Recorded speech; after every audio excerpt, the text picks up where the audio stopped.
All my life, I'd been addicted to video games. And so the first time I heard of self-improvement, that's how I interpreted it, in terms of video games. I saw it as leveling up my skills in real life instead of the characters. Instead of leveling up the character's health in stamina and weapons, I would be leveling up my health, my stamina, maybe not my weapons, but my communication skills, my leadership skills, my concentration, my mental health. You get the point. This is what pulled me into self-improvement. This idea of leveling up my skills and therefore leveling up myself was really intriguing and really fascinating to me. And it is, at the end of the day, essentially what the premise of self-improvement and the growth mindset is, isn't it? I don't like to share random information like potentially helpful mindsets with you. I only make videos on topics that I have first researched, then tried to internalize, and finally, at some point, experienced benefits from myself. And it's one such experience that I want to share with you. You see, I used to love running as a kid. You couldn't stop me from running back then. If I had to get from point A to point B, I was going to run there, no exception. In fact, come to think of it, I don't think I ever walked as a kid. Tag was my favorite game to play, and every chance I got, I would race whoever was up for it. But a few years ago, I developed this condition called plantar fasciitis. This condition makes the arches of your feet hurt so bad that it becomes difficult to even stand once the ligament swells up. But I remember, even after developing this condition, being the stubborn kid that I was, trying to run a few times. But every time I tried, this ligament would swell up in the first few minutes and I'd end up limping wherever I had to go for the rest of the day. I gradually replaced running with gymming and never looked back. I remember in the initial months, as soon as I entered the gym, I'd see the treadmill. That's how most gyms are structured, right? As soon as you enter, the cardio machines are the first things in sight, and the weight section is somewhere either on the sides or beyond the cardio section. So as soon as I entered, I would see the treadmills and the cross trainers and the gym cycles. Of course, I never used the cross trainer or the gym cycle. I'm not a pussy. But I remember looking at the treadmill the way I can only imagine someone on a wheelchair would. Over time, I learned to look the other way, subconsciously. I'd enter the gym and straight up head to the weight section. I did this for years, no problem. But I don't know what happened last month. This random Tuesday, I walk into the gym, look at the treadmill and go, I want to get on it. Instantly, my mind snapped back like, wait, what? We don't do that. But I said, fuck it, and went for it. I got on and decided to go all out. I set the speed to 18 kilometers per hour. There's not even a button for 18, you realize. At least on my treadmill, it only goes up to 12 and then you have to keep the increase speed button pressed. And it increases by fucking 0.1 at a time. But I was so ready, I was so excited. My heart pumping before the machine even began to speed up. It went up to 18 and I fucking roared. All those memories of me running came flooding back and I had the time of my life for 30 seconds. In 30 seconds, my legs were in excruciating pain. I stopped the treadmill and dropped to the floor with my legs killing me. But I remember while lying there in that agonizing pain, feeling a joy that I hadn't felt in ages. Yes, the endorphins and the feeling of running after years were part of it. But the one thought in my mind was that I can't wait to get better at this. See, I'd been gymming on and off for the past many years and gymming consistently for the past many months. I'd reached a point where I was making very marginal gains session to session. Similarly, I'd been doing all my self-improvement activities for at least a few months now and was making slower gains in all of them. As soon as I stopped the treadmill 30 seconds in, the first thought that my brain was able to gather after a couple of minutes of excruciating pain was yes. Yes, I found something that I'm going to make massive progress in. It took me a few moments to realize what had happened.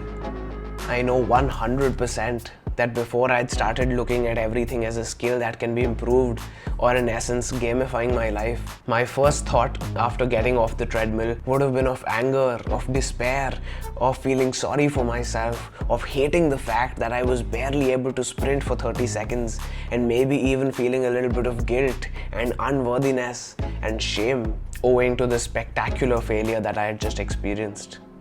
This was the moment I realized how powerful this mindset of gamifying my life was. Going into it, the reason I decided to reinforce this mindset once I saw it cropping up was simply because it's such a beautiful mindset, such a positive way to look at life, especially as a young teenager who sucks at practically everything.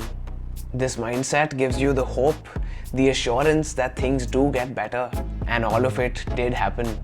I saw myself feeling a lot more optimistic about the future and the possibilities it held.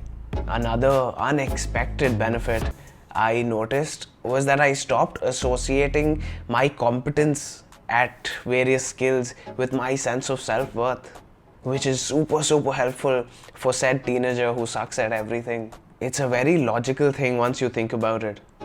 When you think of your abilities as set in stone, as fixed, you subconsciously tie your ability to do them with your self-worth. If you're below average at thing X, if you're terrible at it, and that thing matters to you, you start looking at yourself as below average, as worthless. But the moment you start looking at life as a game, where every action you perform, everything you do, every personality trait of yours, essentially everything about you is a skill that can be worked upon, can be improved, you automatically stop associating your self-worth to your ability to do those things. You no longer feel offended or ashamed about being bad at something. And just as importantly, you open up your scope to do things. You free yourself to pursue what you feel passionate about. Just day before, I was talking to this old friend after a very long time. We were talking about what we're up to, and he told me that he'd just started a back office job, a job where he'd be spending the major portion of his time behind a desk. This seemed odd to me because I distinctly remembered him telling me that the one thing he knew was that he didn't want to end up at a job where he'd spend the rest of his life behind a desk. I called him out on it, and his response was so absurd to me. He told me that since his communication skills were bad, since he wasn't good at talking to people, he figured that the only thing he could do was a desk job. And that felt so wrong to me. Instead of thinking, I know I really want to do this job, and for that I need to develop skills X, Y, and Z. Instead of thinking that, having the mindset that I suck at skill X, I guess I can't do this job that I'm really passionate about. How sad is that? At the age of 20, when you should see the world as unlimited opportunity to excel at whatever you choose to, saying that I have never in my life tried to get better at this thing, but since I wasn't born good at it anyway, I'm never even going to try. But thinking back, I realized that that was exactly how I, as well as everyone I knew, was trying to pick a profession to pursue. Instead of thinking what I was passionate about, I used to ask myself, what things do I suck at, so I could eliminate job profiles that required those skills. I think my decision to start this YouTube channel in itself was backed by this gamify your life mindset. I was terrible in front of a camera, and I'd never actively worked on my leadership skills or my communication skills. I hated my first couple of videos, and I'm still not happy with the videos that I'm making even right now.